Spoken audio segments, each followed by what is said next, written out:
Welcome back. Can you hear me? Hello, can you hear me? Talk now. Talk. Your mic on? Cry. Whine. Shut the fuck up. Try talking now.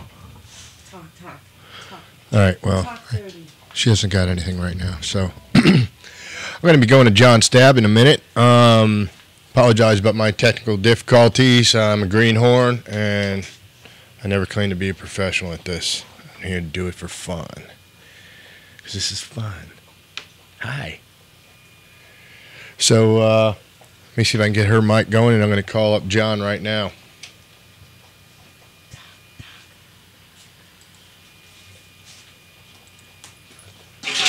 Yeah, here we go. Video call with John Stabb.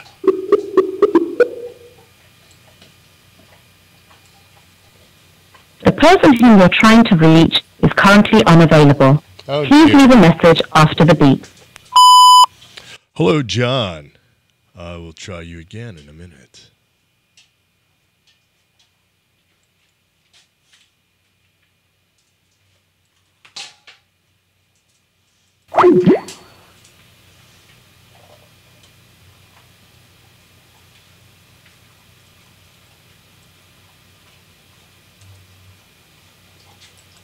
Okay, John's a little stuck right now, so I'm going to try him again now.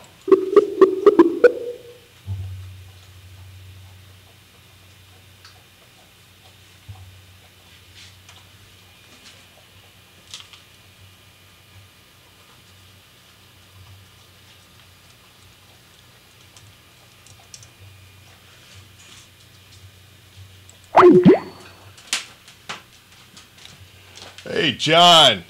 It's The Ed Show. Trying to get a hold of you, buddy. I'm going to try back in a few minutes. Say hi, Drab. Hi, Dreb. No, hi, John. Excited. All right, we'll call you back in a few. In the meantime, I'm going to play some tunes and see if we can get a hold of John. All right, thanks.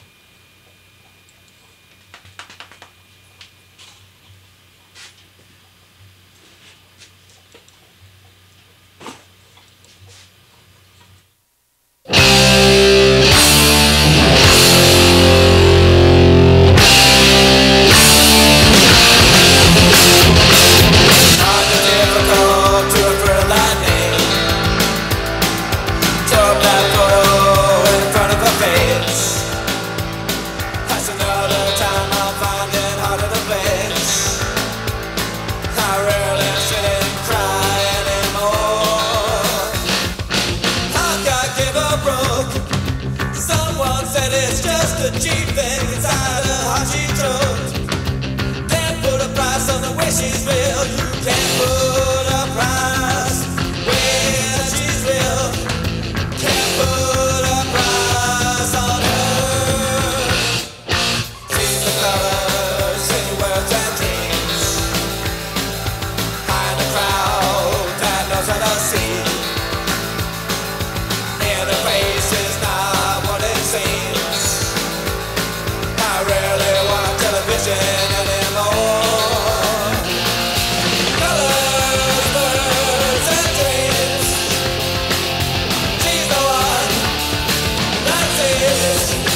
looks late, turn from the love, can't even hate. I'm living on barren land, people know me, I'm Martian man. I'm straight ahead, I got my feet on the ground, what's all around me?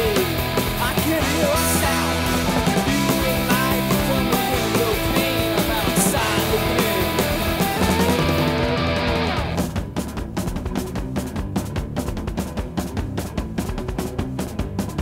My luck ran out a short time ago, I lost myself, there's nowhere to go, so I'm curled up in the dry room. Like a rat in a cage, people speak, but it makes no sense. They give me strange looks.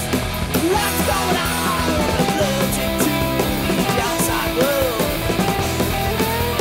I'm slipping in, out of the picture.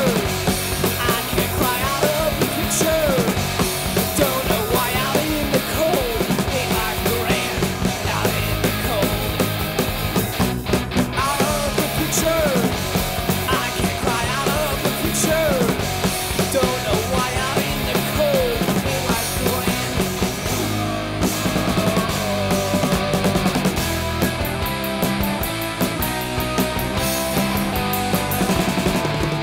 They wanna know just who I am. Oh yeah, I tell them I'm a macho man.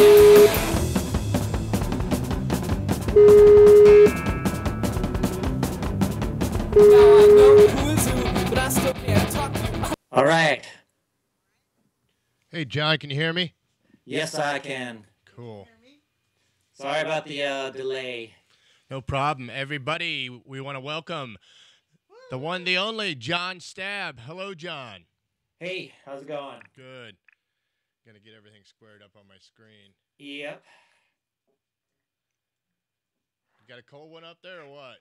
It is, as we spoke briefly yesterday, it is doing its like wintry, snowy crap thing here, which is really annoying and is a real pain in the ass to deal with. And as we spoke about, that everyone in DC, Maryland area usually goes into panic mode, and so I haven't gone to the grocery store or the local convenience shop or whatever just to see if people have been looting all the bread, milk, even soy milk as I drink, and juice, toilet paper, so no one else can have it. It's just you know, it's coming down. I don't know. It's supposed to get worse even. All for one. Yeah. This is Dreb, John. John Dreb. Hey, Dreb, how you doing? How's it going? I'm doing well. Sounds like you're having more fun up there. No, it sucks. But you know, I live the life of a punk, so it's the thing to do. I had to take the gas out of my lawnmower and put it in my car to make it to the gas station. How punk rock is that? Wow. So you had to like suck it out of a hose and everything and like spit it out? No, like... luckily I hadn't poured it into the mower yet, but it was all like, son of a bitch. No. Yeah, of course. That's a real drag. So I couldn't, yeah, it worked. And $5 after that to get here. Now that's punk rock. Yeah, that is punk rock. More punk than you should be having. I hate life. In general in life. So you guys are playing really cool stuff up there? I think up, so. Down, wherever, Florida, right? I'm like not the queen of navigation, so I can't figure out. Okay, you're down or up? We're south. We're right west of Tampa. Gotcha. Not in Ratland, Orlando. We've got like one of the top 10 beaches in the country down here, Port DeSoto. But right? Yeah, we go there every day. Is that the king of the spring break beaches? Oh no, that would be Clearwater Beach. Clearwater. Yeah. Yes. No, nobody goes to Clearwater.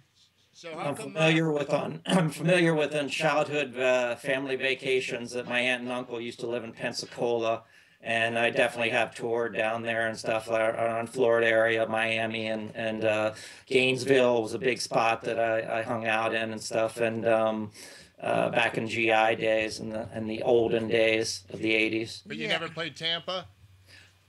I don't remember us playing there. If Tom Lyle, my old guitarist, is online, if he's listening and making fun of me on the Skype, which he should be, it's he should like pipe in and say, you know, we did play in Tampa somewhere. I don't remember, actually, and I usually have a really good memory for that 80s crap. I can't remember like what I did last week, but the 80s stuff and all the GI days and whatever, I much better memory for the old stuff than the new stuff, the current crap. Well, a lot of the current stuff is useless, you know what I mean? Yeah, it can be, unless you're like, you know, you're going on a steadily unemployment scene for about a couple years and trying to like get a job somewhere. Which, funny as it was, I like one of my old friends at the 930 Club, the new 930 Club that's been around for quite a while, said like, yeah, man, maybe you can work like the door, like be a door staff guy. And I was like, yeah, that would be cool. I've already done some setups and load-ins in there for like dubstep shows, which like, you know, I'll bring in the parallelogram, like giant setup, the lighting setup that looks like something like out of Doctor Who's Dalek or something, or you know, set it up for the kid to put his laptop in there and DJ with his laptop, and you know, all the lights and all that crap and stuff, some big spaceship like thing. All the shit and giggles. Yeah, boy, it's scary that like that I realized that kids with a laptop and a big parallelogram or a big spaceship that they have to sit inside on stage like can actually pack a huge room better than most bands, most live living creature bands, you know, and that's scary. That's a shame, definitely. Yeah, because all the kids want to do is they just want to, you know, drink lots of Jolt or energy drinks and take some substance that helps them grind their teeth together for several hours, which, you know, has always been my fun thing in life. I don't think I'll ever drop that substance, and, you know, and I don't think I'll ever do it in my life. I've experimented in my bong remains the same days in high school and stuff, but no, not going to do the X. I don't think it's right for me. Right. So, is John Edge? John, are you straight edge now? Oh God, straight edge. The lovable topic that every DC punk rocker is like pegged with. The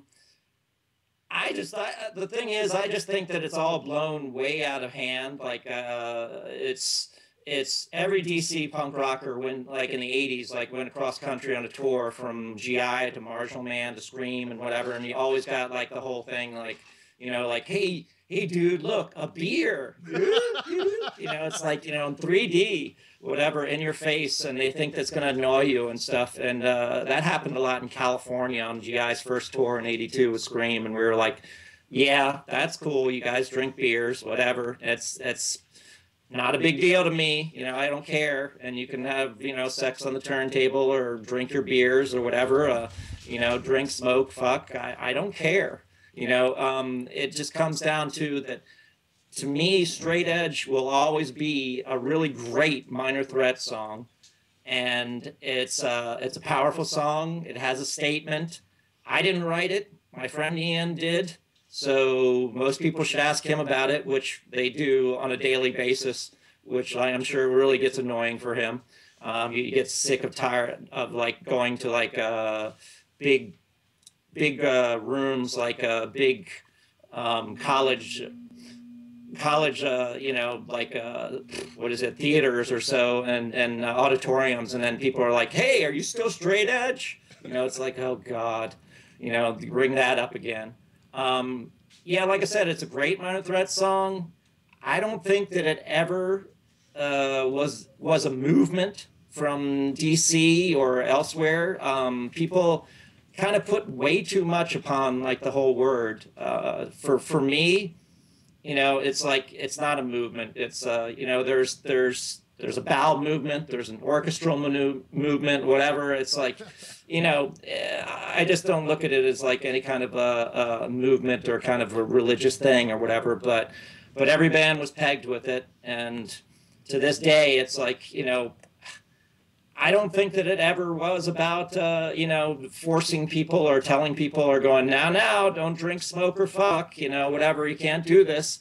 I think it's a very anti-obsession song. And, you know, when you get obsessed with things, whether it's whether it's like, things are getting out of control with drinking or drugs or whatever. And Ian saw a lot of that. We saw a lot of that. But it's ridiculous that everyone thinks that we would have nothing to do, like the old 80s punks and stuff from the old hardcore scene or whatever, would have nothing to do with people that like did drink, smoke, or fuck or whatever. Because like Ian had junkie friends, I had junkie friends. There were people in the band scene that were like, I've talked to plenty of people that it sounds scary, and it's not something I don't think I would ever do at a hardcore show or anything, like seeing Government Issue and seeing my crazy histrionics on stage or whatever. But some people have said they dropped a lot of acid at GI shows.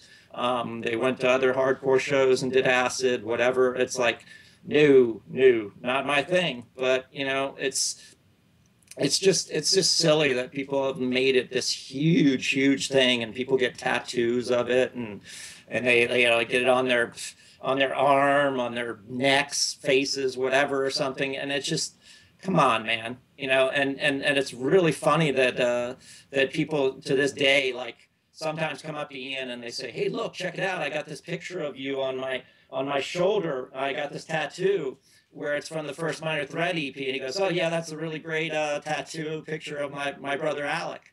And they're like, oh man, bummer.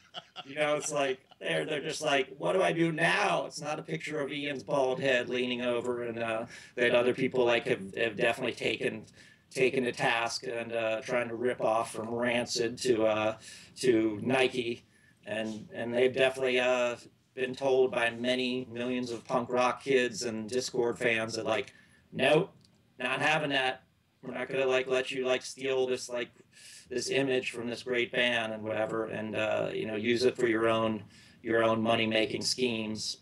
Well, so that's kind of what I feel about straight edge. It's like I personally, like, people still ask me occasionally, like, do you have your edge? Do you still have straight edge, whatever? And I said, it's like, it's not a big deal. I drink sometimes fruity, girly rum drinks, and it's like what I do. I really don't have a huge tolerance for alcohol, so I'm not a huge, like, a grain alcohol, like liquor type guy and everything and stuff. And I hated the taste of beer even when I was in high school and stuff. But I drank it at keg parties and whatever and all that towards my last half of my last year, because I was like, yet another mixed up, lonely, virginal teen, and my 19 years old, and I just wanted to like get laid really bad. I just wanted to have someone, please, like, help me discard with this virginity of mine, and I thought beer and drinking or smoking pot would help me do it, and it really didn't. Was your voice cracking back then like that? No, what's that? Was your voice cracking like that too? Please help me. Please. No, it wasn't really that bad. I put on that as for theatrical purposes. That was good. Acting. It's like I have acted before. I was in a movie, a little indie film called Date Number One, which has never been released on DVD. And the filmmaker should really put it out like as a disc, but it's online, I guess. Like, you can find it. And I played a ninja, a guy that thought he was a ninja in search of romance. So this guy goes out on blind dates and whatever, and it was a romantic comedy. It had 3 different stories, and my story, was fun to do, and it was fun to do, and maybe I'll do some acting again one day. But like, I don't think I'll ever be like, really that close behind Henry Rollins, my friend Henry, anytime soon. He's done plenty of like of roles in movies and guest star things and hosts of things and voiceovers and all that. It would be great to get into that kind of thing. I mean, my old friend Thurston Moore from Sonic Youth, he does voiceover for like prison shows stuff and everything on cable, and that sounds cool. Sounds like a good gig if you can get it. It's like and that's another thing where I am definitely not the kind of person that would just put people down for having like the band's music used for like some ridiculous ad or whatever or something. It's like, hell, You know, bands like Buzzcocks, like Ramones, really didn't make a lot in their day and stuff and everything. So, like, you know, good for them. More power to them for doing that. And Henry doing the voiceovers for like Ford trucks and whatever and all that. I don't drive. It's not my thing. I've been in too many other people's accidents, as I say. And probably the worst one was like flipping over in a camper van with with a whole another band full of people. There's this guys from Birmingham called Bad Blood in England, and we just visited Stonehenge, and this guy took this turn really sharp and was really lazy, foggy day, and we flipped over a couple times, and that was like, that's enough for me. I don't think I want to be like a guy in a car on the road and be part of a 6-car pileup. And be at fault for that one, or be stuck in it, you know, from other crazy drivers. A friend of mine once said, like, you know, you're either like the smartest man in the world, or old guitarist friend of mine, Reverend Frank Love, if he's listening, he was in a band with me called Weatherhead, said that, like, you're either like incredibly smart for not driving, or you're incredibly like stupid for not driving or whatever. And I think that you're very, very smart. You should really stay off the road. And, you know, there's too many idiots out there. And I was like, yep. I look at it, it's not the downfall of my life. It's the upswing of my life, I think. And I'm like a big metro bus, you know, like underground public transportation person. You know, that's what I do. You got the schedule down good? Yeah, it's good. I've got a couple questions from Sure. I'm rambling away. Go for it. Okay. How about spinning disco balls at punk rock shows? What was that again? I just put the microphone up higher because I was like, okay. Spinning disco balls.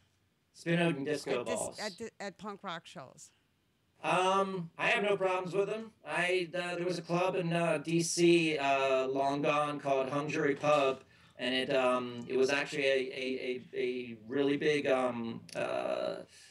gay and lesbian bar, but they had like all kinds of crazy punk rock shows, and they had a big disco ball in there, and I'd always play with it and toy with it. It was usually like you couldn't miss it. It was practically on my head. I'm a tall guy. I'm like 6 foot, and the thing was practically on my head. So I played around with it and messed around with it. I have no problems with the disco balls. You know, as long as you two don't pop out of it or something, you know, I'll be good. Okay, the next one is... Those big idiots from Ireland. How did you guys get Joyride to sound so... So tinny? He called it so hot. Hot, production-wise. This is John Siebert. Oh, yeah, John Siebert? John cool. Siebert. Hey, John. It's... The funny thing with that one is that it took me years to finally come to terms with that record, because I hated it so much for the production that it sounded just so noisy, and like it sounded like my vocals were recorded in like, you know, in Fiji or something. You know, it's like, where are they? You know, it's like there's plenty of really crunching, powerful guitar and everything, and like Tom Lyle was all about that. He loved it. And Brian Baker, our old friend Brian Baker, who's a big guitarist and great musician and stuff. My cat is trying to come up, and he's seeing people on the screen. He's yeah, we like, got a cat fight here going on. This? He's coming up. Hold on, don't. It's okay. Don't I got you, boy. His name is Catastrophe, and he's lived up to his name about 1 million times. All you see the people, buddy? Hello, kitty. He's like, how the fuck did these people get in this tiny little laptop? He can't figure it out. But he always likes to be part of things. I'll keep you on my lap. Are you an old Cincy punk? Oh, what's that? Are you an old Cincy punk? Cincy punk. What does that mean? Like I'm sincere? I read from Cincinnati? Oh, right. There's another cat. Let me show him, like, what's your cat's name? Gigi. Gigi. Okay. After Gigi Allen. Oh, after Gigi Allen. He doesn't shit and piss and cut himself up on stage and whatever, and you know, eat like really nasty used bloody women's tampons for the sake of like shocking people or anything. He doesn't do that, does he? No. Cat? Fortunately for me. That's a good thing. Yeah. That's a good thing. He doesn't eat his own poop, does he? No. does he go in the box and do that kind of thing or anything? For the most part, My cat has definitely lived through like at least about 20 lives.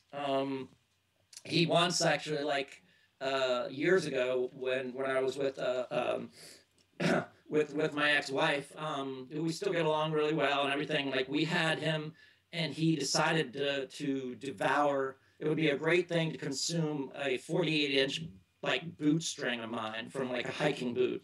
And this is when he was really young. He was about like maybe about 5.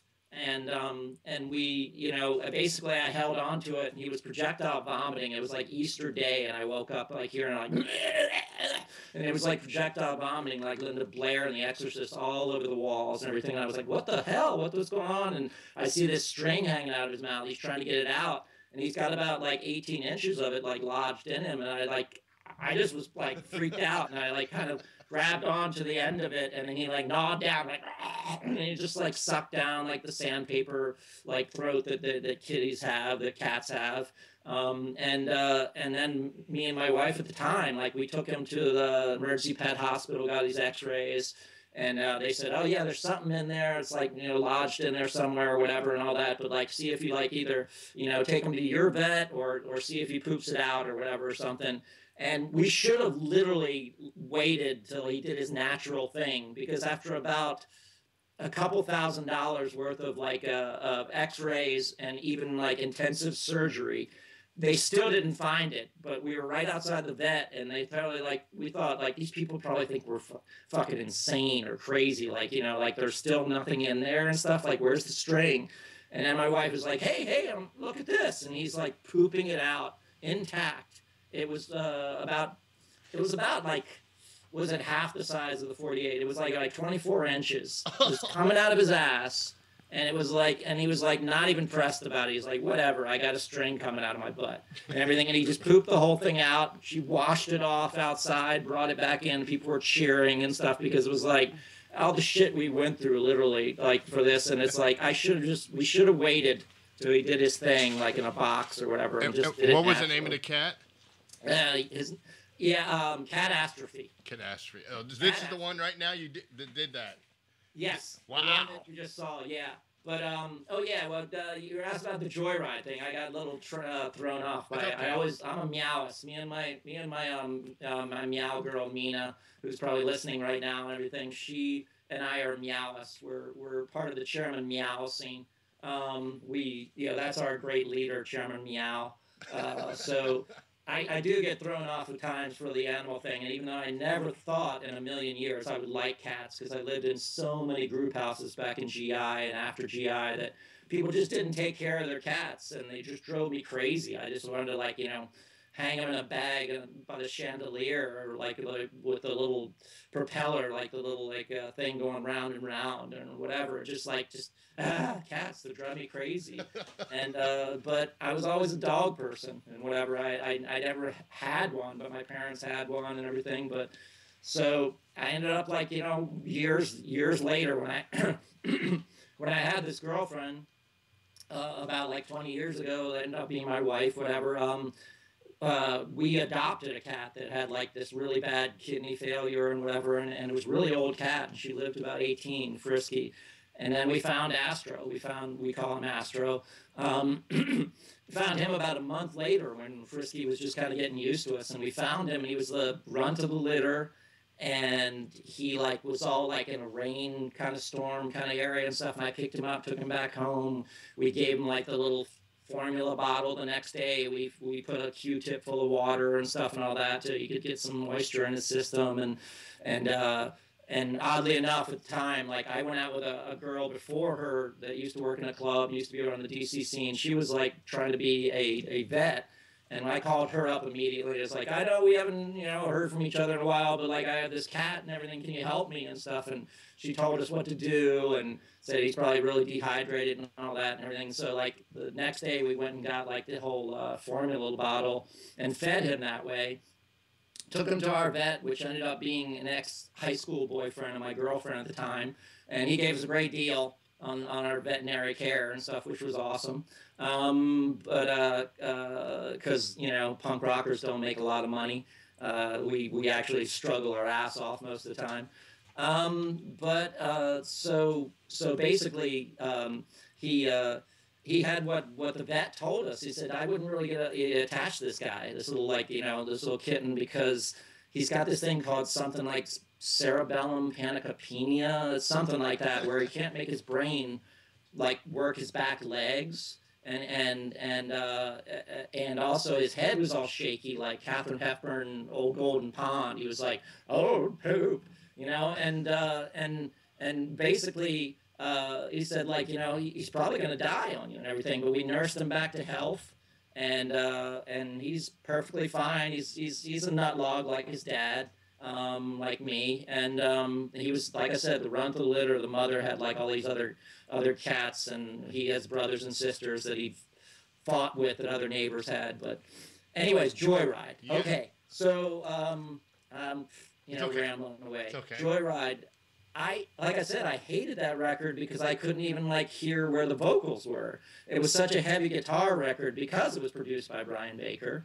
And so I was like, I hated that record so much, like for years. And I wrote about it in little pieces and fanzines and stuff, saying like, this is a record I don't like, and I wish it had better production, blah, blah. But, I've come to terms with it and everything. It's a pretty noisy, record, and it's got a lot of like, I love the material on it. I went through like my big emo period, I guess you would say, like, because someone said once on online that they thought that the song Understand, like Please Understand, was like a cry for help. That was like, they said that they thought that was the first emo song ever written, way before Rites of Spring, and the other guys, like, Take That, Sunny Day Real Estate, and all you other emo, Dashboard Confessional, and Rites of Spring guys and stuff, whenever we were right before. But the thing is, the guy that ended up being Rites of Spring played on that record, Mike Fellows. So he wrote some of these songs, like he wrote that song Understand, which oddly enough was based on, his influences were based on like his two favorite bands at the time, and it was 1984. His two favorite bands were The Faith and U2. So there is a little bit of connection between that song with like the whole like his little bass line, like it's like, U2's like I Will Follow or whatever, which is like the only song by U2 I like, because it is a complete rip off of Public Image's self-titled song Public Image. So at least they had good taste once. Basically it's got a real emotional, like, feel to it. I went through about 2 years of depression when I lived with Tom Lyle, the guitarist, and I was miserable. I had lost a job. Like, I got laid off a job. I worked at a record store for so many years in the early punk days, and I was what you call their punk rock security. I was their punk rock bag checker. I would check people's bags at the door, and that was before they ended up, like, as someone friend of mine told me, like, you were replaced by technology. And it's like, yes, this is true. The machine comes in that, like, takes care of people that are trying to steal things or whatever. But I was just like, I checked people's bags, and I met lots of people that way. And like, I was the guy in the little stool and Record Tape Limited in Georgetown in 1980. Like 81 to about 83, I think. And basically other guys would come up to me and, like, be like, oh man, we're going to meet John Stabb. Like, we have a route to do. We have a tour in Georgetown. We go to, like, see John Stabb and his stool and checking bags at the record store. And you were always really nice to us. You were the nicest to us and everything. Because, like, Ian would be, like, at the movie theater up the street, Georgetown Theater, and he'd be like, go away, I'm working. And then we'd go to, like, see Henry Garfield at the time, Henry Garfield at Haagen-Dazs doing his ice cream thing, and he was like, yeah, go away, I'm working too, and stuff. So basically, like, they go roaming around the Georgetown scene, and then they ended up being in many bands themselves, like Steve Hanskin, my good friend Steve Hanskin, who was a little younger than me, but and he and his friends, like, would come up and, like, talk to John Stabb in his bag checking deal. And but Joyride is definitely full of, like, a lot of emotional, stuff. Tom Lyle was actually asked once on a news radio show. They asked him, like, based on this record, like, how many times has your singer ever tried to commit suicide? And he's like, what? What are you talking about? He goes, well, these lyrics, these words, like, please understand, I'm only human, been put on a pedestal, you know, I made mistakes, haven't I, always will. Like, they're straight out of, like, I could read you straight out of, like, kids' suicide notes where they were saying the exact same words. And he's like, well, that's crazy. I mean, he, like, basically, yeah, he gets a lot of stuff out through, that's his outlet. That's why he doesn't have to do anything like try to cut his wrists or whatever or something, or do anything really radical, drastic. I went through a lot of mental, like, you know, suicide. I went through a lot of, like, you know, a lot of putting myself through a lot of, like, everything except for doing anything really drastic with an object or to myself. It was usually a lot more mental pain. And so I was, you know, I was definitely, like, even at the time in the early DC days, I was probably like kind of a big DC drama queen. I mean, I was like the kid that basically, like, you know, had his breakdowns and his little, like, online, not online, didn't even exist then, on stage, you know, fits and whatever, and just, like, being caught in my own world. And people, like, you know, I remember a great review once said that, which is classic one I have to put in my book, my memoirs, which I'll talk about in a second, but that they said if he wasn't in this band, he'd be in St. Elizabeth's.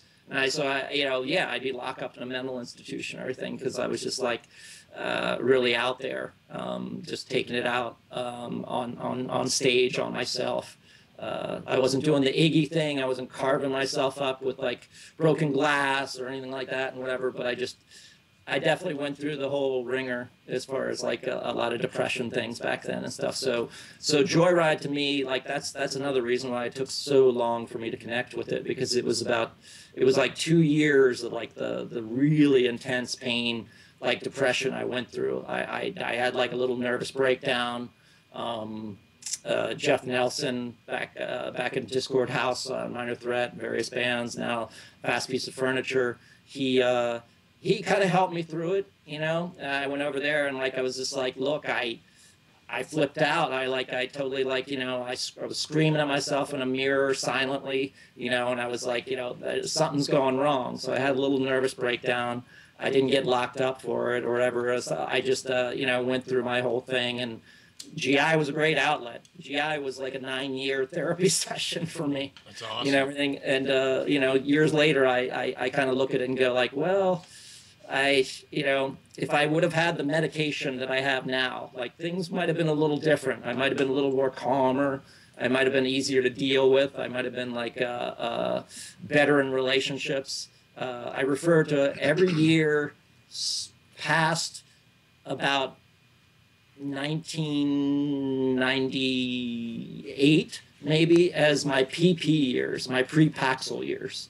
So I take, like, Paxil now. I take it for, like, depression issues, for anger issues. I definitely was an angry young man. As soon as I got out of high school, I was pissed off with the world. I wanted to, like, you know, I wanted to basically, like, you know, get back at everyone for all the injustices they put me through, of, like, picking on me and teasing and all this stuff and whatever. So, you know, like a lot of people. I mean, a lot of people and everything. Like, I didn't have access to a firearm like the Columbine kids and other people do to this day and everything. But if I did, I'd probably be locked up in jail. I'd probably be in prison, because I would have taken out what Otter and Animal House, Tim Matheson's character, called the Hitler Youth. I would have definitely taken out some of those kids. I wouldn't have just gone random and, you know, start shooting and firing people. But instead, I actually found a Phillips screwdriver in my parents' garage and went and took apart everything I could in the whole school. So I was like, I'm gonna be like I'm gonna be destructive. You know, I'm gonna make my mark. I'm gonna put up a bunch of Playboy centerfolds and sign them, like, from the 60s and whatever that I had from a friend, and sign them like the Centerfold Bandit. And I'm gonna definitely make people remember me then and stuff. But, like, it's funny, it made it in the newspapers, and I definitely had my confrontations with a few teachers when I was sort of discovering a little more radical music. Instead of bringing my portable 8-track tape player at 79, You know, the kids are like, what the fuck is that? You know, it's like a portable 8-track tape player with my Cheap Trick and AC/DC and first Van Halen album and whatever, and like some of the more like interesting things like Cars and stuff at the time. But I was so sick of all the commercial radio stuff. People were like, hey, take that punk rock shit off, man, and play some like Boston, Skinner, Tull, you know, Zeppelin. And I was like, no, man, I'm not into that shit and stuff. But I started getting a little bit more, a little more courage and stuff to actually stand up to a few teachers and stuff, because I was all this shy, withdrawn, picked on kid and everything. And I think that actually came out of like hanging out with a bunch of juniors when I was in my senior year, retaking English 11, which sounds really ridiculous, but I had a friend in high school that I had all the way from elementary school up, and luckily he wasn't one of the ones that like picked on me constantly from elementary school to junior high to high school. He was actually a pretty cool guy, and he ended up being a small-time, like a small-time little like drug dealer, you know, on the side. And he like, you know, he turned me on to pot and whatever and stuff and whatever, and like, and we went out and like I got so stoned on the bleachers, and I was able to do it for a whole month straight in English 11, that I skipped a whole month of English, so I had to retake it during English 12. And the juniors all looked at me and they thought,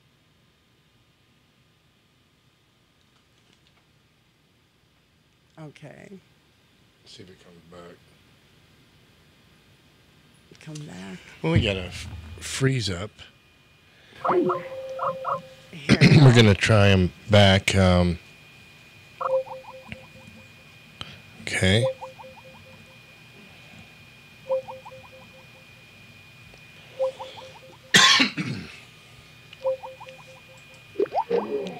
We're going to try John in a minute. Maybe we'll call that a time for take a break and go pee-pee and all that stuff. How's that sound? We'll have John right back on. I've got a few great questions I want to ask him. How about hardcore to hardware?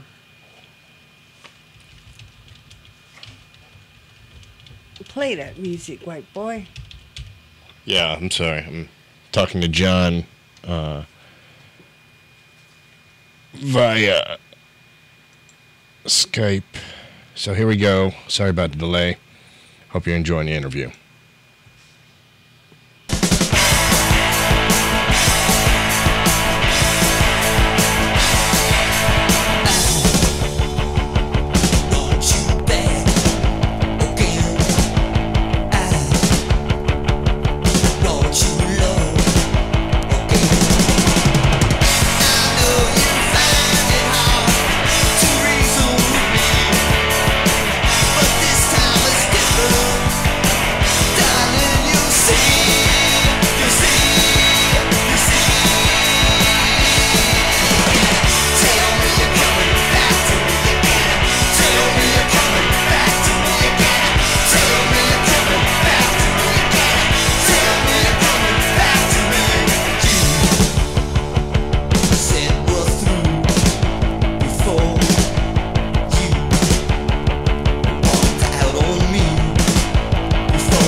Hey. Hey, John, can you hear me now? Yeah, maybe it's this insane snowstorm we have or something shut us down. I don't know what the hell happened. Yeah, I'm just making sure I'm all signaled up with you, got everything lined up. Did it happen on your side or? You were just there, froze up. Everything was working fine over here, so I just think it was your connection. We'll just call it both of us, okay? No blame. Okay. Cool. Just in the middle of a great story. Yeah, man. It's always like that, life. Uh-huh. Full of interruptions. Sure. Hey, were you able to play some of the stuff that I sent you? Not yet. I've gotten one song set and Okay. And I played video from, I believe it was 84. Okay. Somebody. Right, the GI thing. Yeah. So I got about 30 minutes into that. That's cool. So, but I can always play it after the show or after the interview. So. Sure. Gotcha. I got a 45 here, back from 1982, recorded 2/25/82 by Tom Scott at Catch-A-Buzz. That's interesting. Is the Catch-A-Buzz was the original name? Like, there's obviously a huge pot reference to that. That this guy had a little record store called Choice Cuts, and he sold like lots of bootlegs and all that. He made friends with Tom Lyle years ago, and he ended up like funding. Tom was able to get some pot funding money out of him. It's probably as well as some pot because he was a big smoker then. He's now like this big NA guy and everything and whatever and stuff. So we've all been through our craziness, but he definitely used to be the guy in the GI and GI on tour, which would be like smoke a joint with the kids and hang out and maybe do some groupies and whatever and all that. Cause like he was the more friendlier guy, like, yeah, sure. I'll smoke pot with you. I'll sleep with you, whatever and stuff. So, but he got funded for the GI thing and from his original like band called Beaver.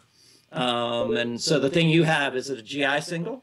Yeah, it's a 45. Show it on the camera. Oh. Make an effort. Gotcha.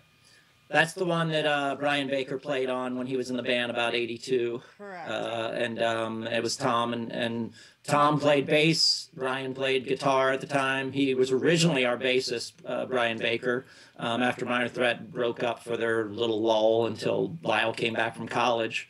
But originally he was actually in GI for about a year, and then then he became our friend and producer and stuff. And me and Brian went through a lot of ups and downs in life and everything, like childish little petty fights and stuff back when he was in Dag Nasty and I was in GI, but whatever, immaturity stuff. And we're good friends now. He's been really cool over the years and stuff and everything. And it's always cool to see him, and I think he's like incredibly talented guy. But when a band tries to steal your drummer in mid-tour, that's not exactly something you end up being friends with the guy for a while and stuff. And Pete Moffat actually was he was such a great drummer. He's such a fantastic drummer now. He's a drum tech and all that, and he tours across the world with everybody from like Avril Lavigne to Dashboard Confessional and Jimmy Eat World, various bands that whatever he's got a gig in. He works at a place called Drums Unlimited in Maryland still, and he's been a great drum tech and whatever, and that's the kind of thing he likes to do. He was such a fantastic drummer that Brian used to even say man, I'd pay $20 alone just to watch Pete play. And he was just a fantastic, showy, great rockin' drummer. And basically when they were having troubles with London May, and briefly when he was in Dag Nasty on one tour, I think it was up and down. I think it was both a mixture of both of them, that both were kind of petty and immature towards each other. And London was younger than they were, so they kind of looked at him as he's the bratty, spoiled kid that that's being a pain in the ass to us and whatever. And then he probably looked at them like they were the old men and the punk band scene and whatever that were being assholes to him, and they were trying to replace them in mid-tour. And they actually once settled down, like Peter Kortner, who's a friend, the old singer for Dag Nasty, and Brian. And they kind of listened to a tape of our album You, and they thought, wow, he's such a fantastic drummer. Well, let's convince him to be our drummer. And we were just, I had heard about it on the road, and I was like, man, that sucks, man. That's so lame.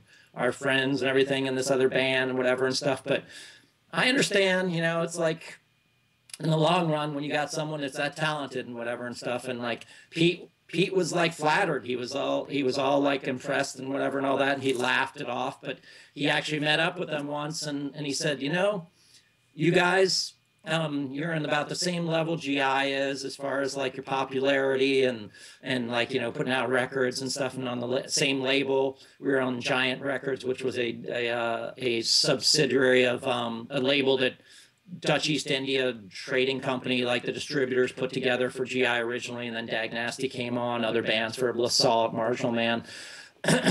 It was like, he said to him, he said, yeah, you're kind of at the same level.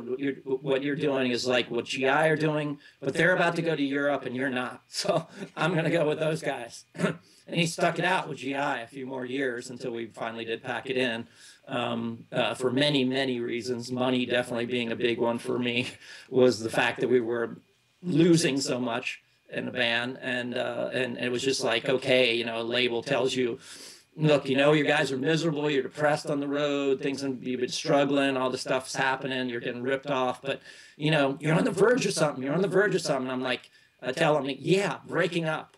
And so, you know, I was the sarcastic, like, asshole bastard in the band and stuff. Tom was pretty sarcastic as well. Jay had a little bit going, and Pete was like more the pacifist, like, you know, quiet guy and everything, except for like, you know, if you push him way too far. Basically, you know, it's like, it's just funny that like a long time ago, like Dag Nasty actually really had their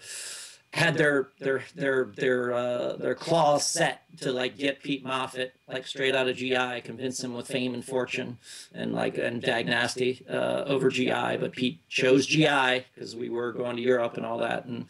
And years later, I find out from Peter Kortner. I thought I was kind of jealous and envious and everything. I admit to it, like that, kind of green with envy that they seemed to be getting a lot more press and they were getting a lot more help from our label and advertising and things like that. Because Brian was like, you know, X Minor Threat and whatever and stuff. So he's like a big name to use and very popular and talented and whatever. And all the kids could go like, yeah, X Minor Threat, Dag Nasty, great band and whatever. And Dave Smalley was part of it once and all that. But literally Pete said, man, no, we got screwed over by the label worse than you guys did, because we got ripped off so bad from Giant. It ended up like years later, we had to finally get like our own lawyer. It was ironically enough, it was Tom Lyle's brother out in California who like finally just told Dutch East India, like, put up or shut up, you know, and they finally gave us control over our catalog. So we were able to put out our much better packaged, like, Complete History Volume 1 and Volume 2 on Dr. Strange. Because the guys at Dr. Strange, Bill, the owner, sweetest guy in the world and whatever, like, he actually asked the people at Dutch East, he said, would it be a problem if I put out the GI stuff again? Yeah, we'll sue you. And he's like, oh, man, I don't want to get involved in this lawsuit stuff and whatever. So that's what we finally had to cut it, because for years they didn't even pay us, like, even a penny. I mean, they like ripped us off so bad that people were like, dude, those records and the CDs and stuff the Giant put out, like, they're still selling. They're selling really well in the stores. You guys should sue them. And at the time, I was like naive enough and kind of silly, stupid at the time. I thought that Dutch East was like connected with the mafia. Like, those guys had good connections in New York and stuff. And I was like, I don't want to be killed for, like, trying to sue these guys or whatever and stuff. You know, they're going to send their Goombas. They're going to send their, Goodfellas after us or whatever. But we didn't even have, like, the time or the money, really, to even, like, get involved in the whole thing. We thought they would just drain us dry, put us in the, you know, in the courtrooms and just, like, drag it out forever, and then you still, like, you lose more money in a court system and whatever, and they, like, finally get control of it. But finally they just said, like, yeah, fine, you know, we'll sell our old crap catalog that's still in the warehouse. It's probably got dust all over it, like, and whatever, and we put out much better packages and all this minor notes and all this stuff and everything, and we were just so happy and proud of, like, what we did with Dr. Strange. And now they're re-releasing all the vinyl. I got my fix you know, at Dr. Strange. Which is really cool. Dr. Strange they treat us like kings. I mean, like, but they're going through a lot of distribution problems, like as well as everybody else. I guess the record business or the music business with independent labels, like a lot of distributors just like fall through and call bankrupt or whatever. They just like pack it in. So it's been tough. It's been tough. So like that's why it's really cool that even Tom now has taken all his like archives of tapes that he taped over the years of every GI show before he was even in GI, which was about maybe 10 shows tops. I mean, everybody thinks like early 80s was like, booming with shows constantly. And like, that's the way it looks. It probably comes across that way. But like, we were all lucky if we got like one club show per 5 months or whatever. And then like a house party and whatever and stuff. So, And this is up in the DC area? The DC area. Well, the DC area now is like common with clubs and stuff. And it's probably easier to get shows now with like so many different venues around. But it's something that like me and Eric were even talking briefly about, that all these bands from like, from the 90s on, they were just kind of in the right place at the right time. And we paved, us and TSOL and like Minor Threat and tons of other bands from the old 80s and stuff, like the ones that like got on the road, stuck in a metal box disguised as a van. It's a metal box in here. That lyric in the Crash record, that's totally about being on the road in a fucking van and just being miserable. And like, especially the van that was borrowed by our friends in this band, MFD, Music for the Deaf or whatever, like good friends of ours, and they roadied for us and they lent us their van. Every day was a different tour repair. Eric, where you going? Hey, I see you. He's going to the little boys' room. Oh, okay. No, he's not. I lied. Had to get a chair. I thought he was going in the back room to like, pull out some inflatable doll or poop or something or whatever. I saw all your stuff lined up on your fanzine page, and I thought, well, how do I fit in with this and everything? And then I finally went, why not? Poop? Did anyone say the gas we pass? This is one of my favorite books by Shinta Cho.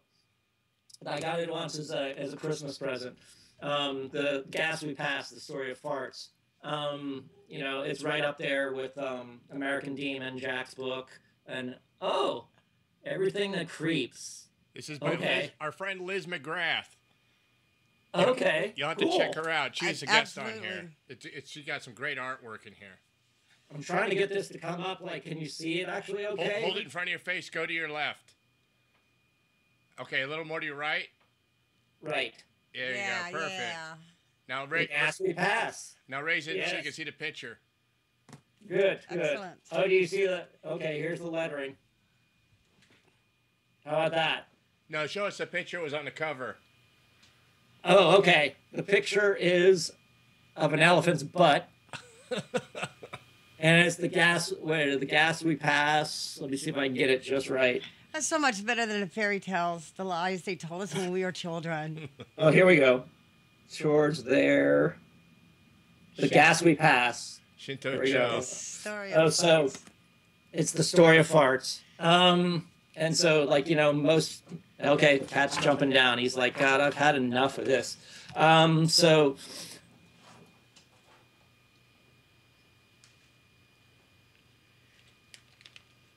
it's freezing up again? Yeah. Oh.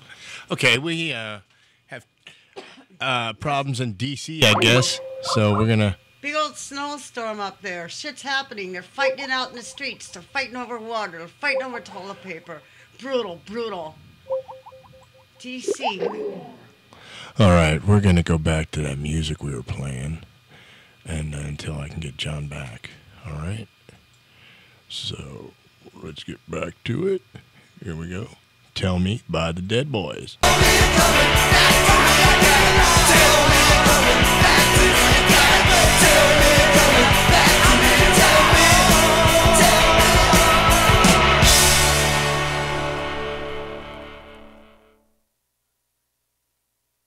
One, two, three, four!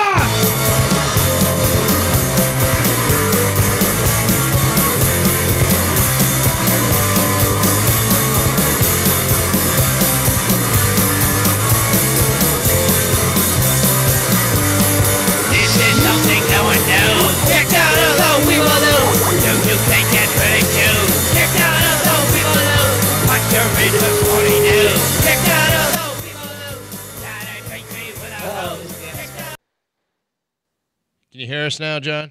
Yeah, man, this damn Skype. Well, maybe is your laptop getting hot?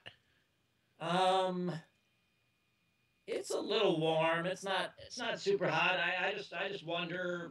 I wonder what's up with that. No, it doesn't seem to be like something that would be like really causing this.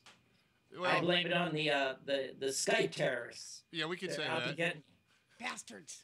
yes, bastards. That's right. The terrorists of Skype. So, As I say, go don't ahead. believe the Skype. Can you tell us about your wardrobe through your years in GI? Sure. Were you a that thrift all came shopper? Out of, well, it's weird. I was basically like, excuse me.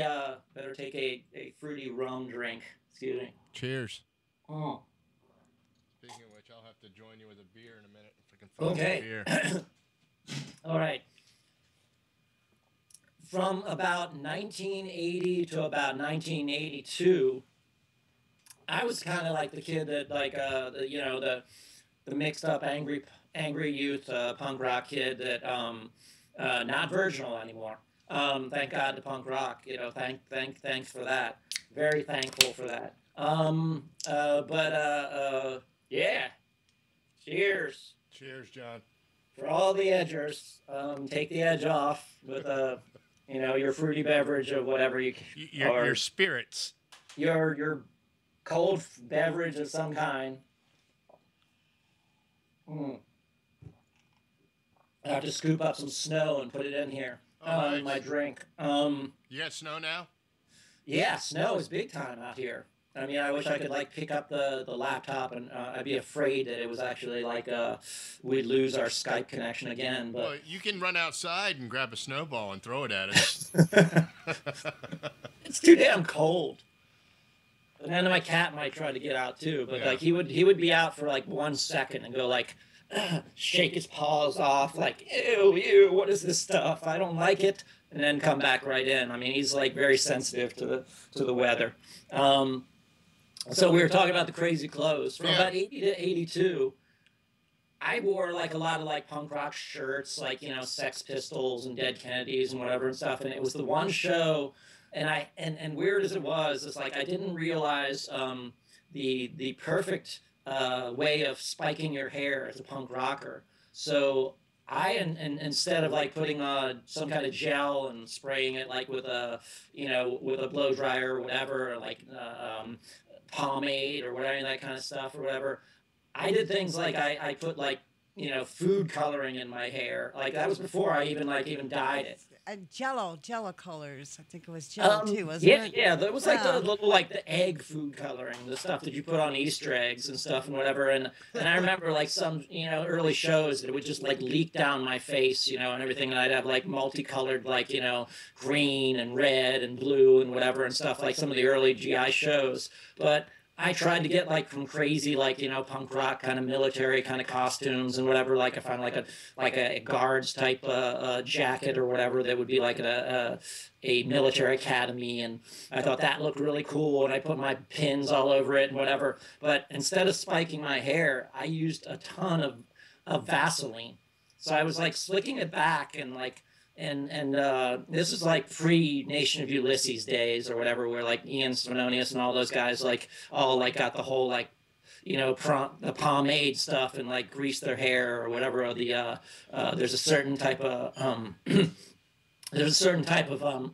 nasty gel that a lot of people had they put in their hairs that to have that sort of gas pump jockey Fonzie look or whatever that they had at one point.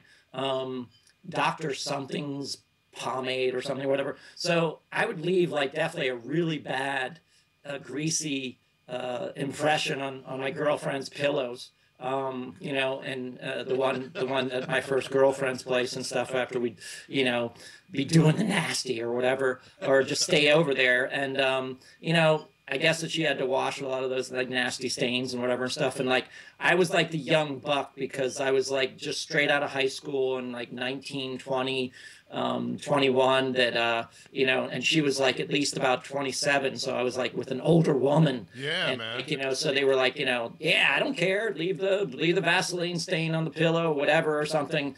As long as like you still like have a fondness for like that, you know, that toy that I found called sex. And it was like this new toy. It was better than my G.I. Joe with lifelike kung fu grip and lifelike beard or whatever and stuff. You know, it was like, yeah, good stuff, good stuff.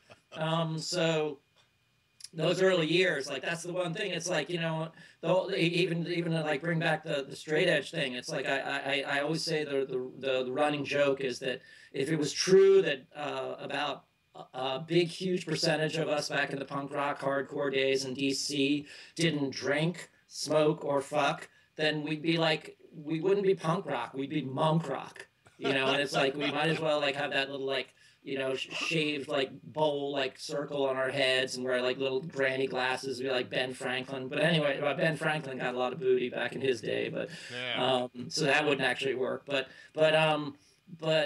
so I did a lot of the Vaseline thing and whatever stuff. And then the one show that made the huge difference for me was seeing TSOL back in their Dance With Me period. And I remember a lot of the DC people and stuff, like they loved the first EP, like the Abolish Government, like EP.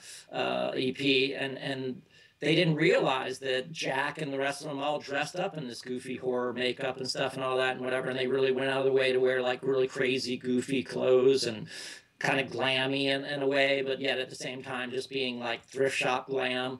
And so they thought with that record, they were like, oh, the people in DC, like a lot of kids like churned on them. They thought they were trying to rip off the Damned or the Misfits, which were like the big two bands back then. And I still don't get the Misfits. I think Glenn Danzig is a really powerful, strong singer, and he has a really good voice, but I always thought the band musically sucked. And live, they were just like terrible. And so GI played with them. I remember we played with them with the Necros one show, and my old friend who used to write for like New York Rocker, Howard S&M Wolfing, was in an early DC band called the Nurses, one of the early punk new wave bands, and before like even before Teen Idols and Bad Brains and all those bands. He said that Necros and GI made the Misfits look. Come back. Fucking snowing in DC. I say, blame it on the weather. All right, we're gonna get John back. Remember where he was at? Remember what he was talking about? Necros. Better than the Misfits. Misfits sucked, he said. They sucked, he said. I hope he doesn't get aggravated. The person whom you're trying to reach is currently unavailable. The person Please you're leave a trying message to after the reach. beep. I just like the accent. Yeah. We could play that. Maybe we could do an interview with her. Here we go. There's that boop, boop, boop, boop.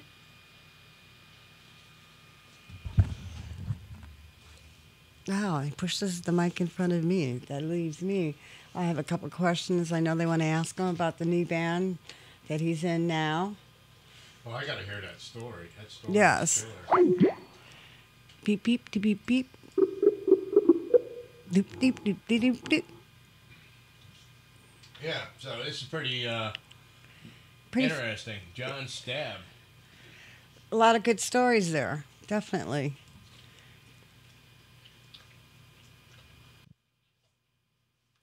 Oh, we got him. Ah, Hello. Oh, hey. there you are. Goddamn snowy weather up there. I Yeah, say. yeah, I blame the snow demons. Yes. Those bastards. They're always after me. As long as you don't mind, keep coming back like this. We'll keep No, going. no, I have no problems with it. It's funny that I remember doing a phone interview once with my good friend Stig Stench and his radio show, like Stench Radio and whatever. Yes, fan of them, fan of his, big time. Yeah. Oh yeah, Stig's great. He's a sweetheart. I get back to him again because I think I haven't done one with him in about 2 years or whatever. But and it's really cool to do this one. Like, and it's my first, like, it's my virginal. Oh, God damn, rip me a new one. I'm telling you. Snowflake, snowflake. Wow. Just enough to piss you off. Trying again, folks. Well, here we are down in, beautiful fucking A, Florida, FLA. I sent a picture out to my daughter in Atlanta this morning with my coffee outside. Now, both hosties, Breakfast of Champions, said, wish you were here. Yeah. Wow. Hold on to your pants, I'm y'all. going to go to some music while we're waiting to connect with John Stabb. So enjoy. Kicked Out. Well, I guess that's the way it goes. Kicked out of the window. Go!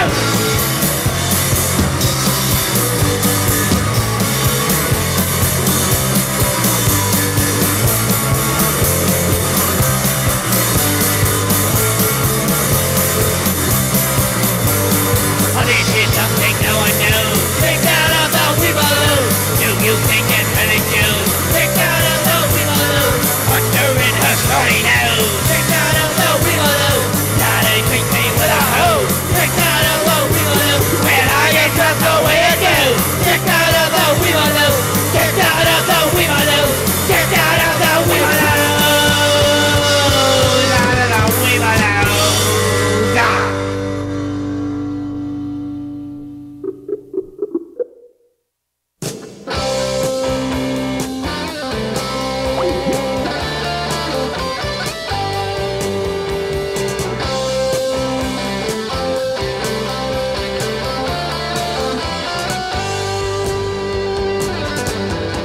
I've been deceived by a girl who was close to me. I'm on my knees,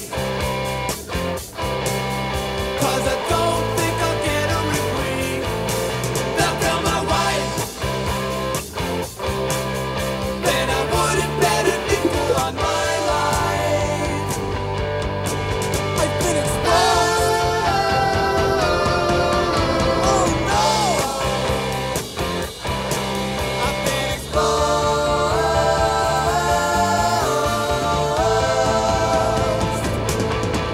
I'm in a jail.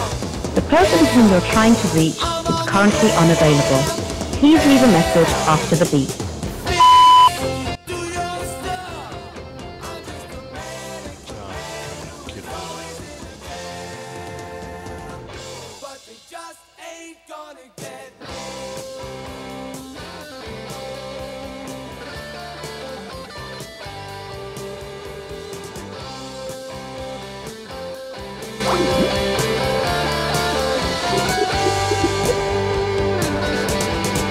It's on the news.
crazy.